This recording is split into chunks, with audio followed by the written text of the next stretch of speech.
Hello my dear students, hello my guys, and in today's lesson we're going to talk about new methods for teaching ESL.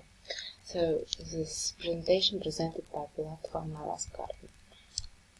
So let's start our lesson. Teachers and the students rules here. Teacher is silent, teacher is controller, teacher is responsible. Students' roles will be students and center. Keep attention, and the students should be independent. The silent way of teaching. The silent way is the name of methods of language teaching devised by Calaf-Kent technique. Focus on speaking, listening, and reading and writing. Use target language, student-centered, and the first one, study based on student skills and knowledge. The fifth one, learning facilitated by accompanying physical object. The sixth one, errors are important in learning. The seventh one, involve me and I learn principles. Advantage of silent way. This method makes students feel comfortable. The students can be active in the class, and the students can improve their vocabulary from their speaking. Increase students' confidence in their study. The last one, students become independent. Disadvantages of silent way. The students don't understand the materials because the teacher explains less. No repetition and no answer by the teacher. It will be meaningless for students. The last one, the students cannot easily catch the materials given by the teacher. So, in conclusion, in the silent way, students are seen as bringing a vast amount of knowledge with them in the classroom. Their first language. The teacher capitalizes on this knowledge when introducing new material, always building from the noun to a noun. The students begin their study of the language by studying its sound system. The sounds are associated to different colors using sound color chart. These related to sound color associations are later used to help students with spelling, reading, writing, and the pronunciation. Cognitive code learning methods appeared as a reaction to behaviorism, which was based on the proposition that behavior can be researched scientifically. The cognitive code approach arose combining new thinking in psychology, anthropology, and the linguistic fields. Also under this method, English teachers can be more creative and more deductive with their students, and the students can enjoy learning through no rigorous processes. According to quick language, under this English teaching methods is conceived not as behavior but as mental process. Features of cognitive approach. Teachers can use language not as a repetition drill, but as something that students can create on their own. One of the main features that cognitive code approach has is that teachers provide the necessary tools to their students, so they can work on their own with assignments. In this sense, learning depends upon perception and insight formation. They feel that all learning is in the nature of the problem solving. The learner tries to solve new problems on this basis. Learning. The learner analyzes and tries to identify the elements or components of the new situation. However, teachers feel more comfortable about showing rules, presenting grammar, and allowing students to work out rules. In other words, the main purpose of this approach in relation to the learning process is for the students to be capable to solve problems individually. One important aspect to be mentioned is that teaching should be subordinated to learning. This approach makes emphasis on the development of vocabulary and grammar, and the skills it develops are reading and writing. So, errors and the games.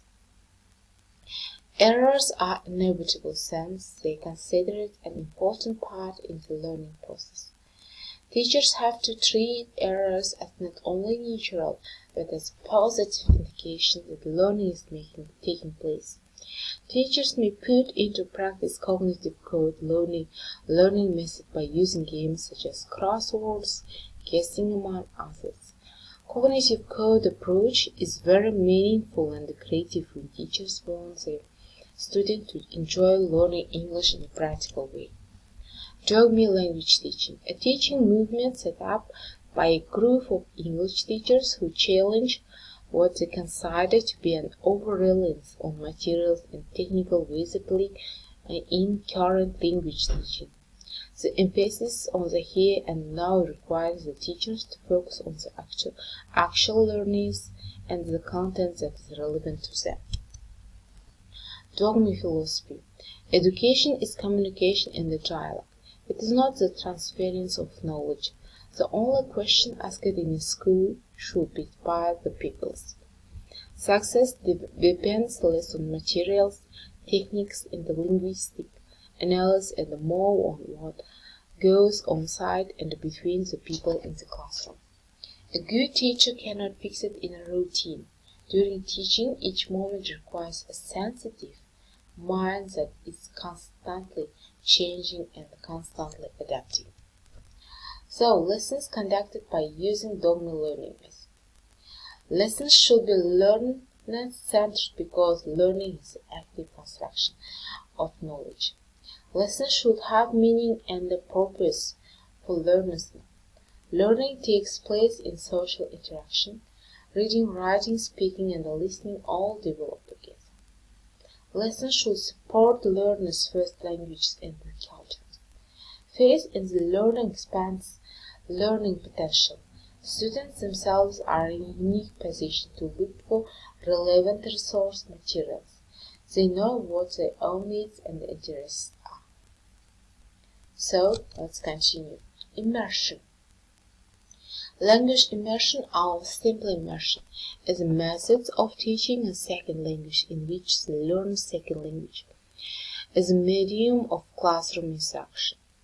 Through this method, learners study school subjects such as math, science, and social studies in their second language. The main purpose of this method is to foster bilingualism. In other words, to develop learners' communicative competence or language proficiency in their second language, in addition to their first or native language. Additional goals are the cognitive advantages to bilingualism. Background.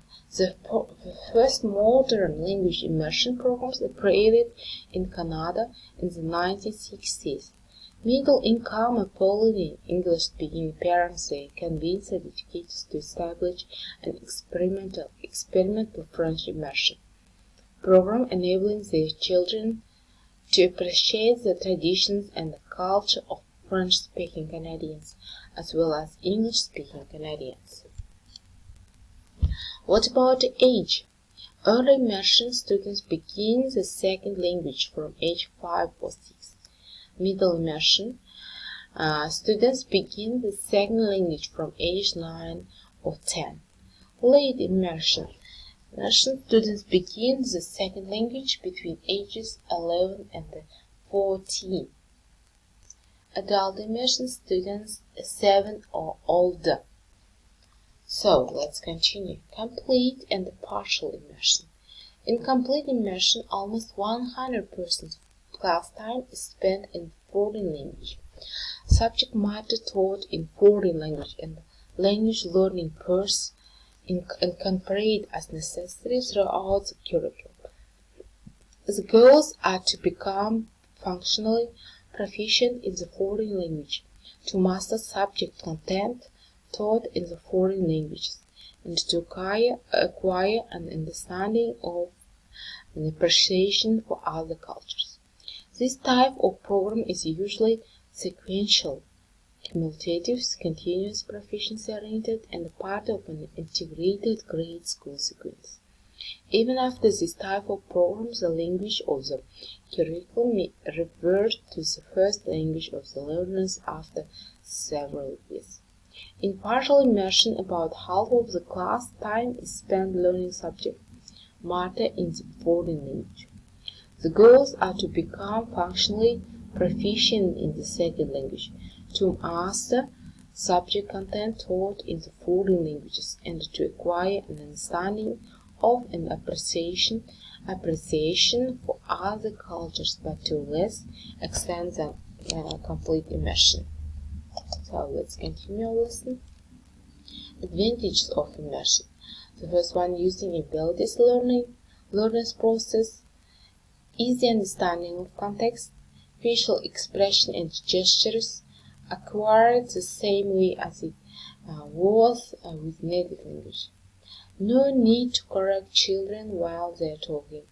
It is recommended to repeat child's phrases incorrect, paraphrased, simple way afterwards. Contact should be intensive as a means of communication and a part of socialization. Communication should cover all possible aspects of life. Speed of speech in Callan methods. For a student to learn English quickly and to learn it well, they must learn to understand and respond to English when it is spoken at a normal speed.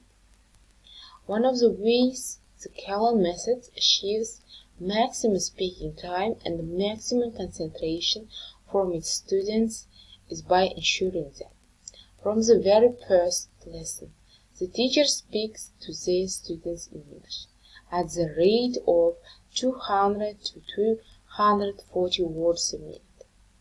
The Callan teacher's extra speed prevents boredom, makes the student concentrate, stops them translating in their head. By not giving them time, allows them to hear more words repeated more times. This makes it easier for them to understand English outside the classroom and of course makes them learn faster.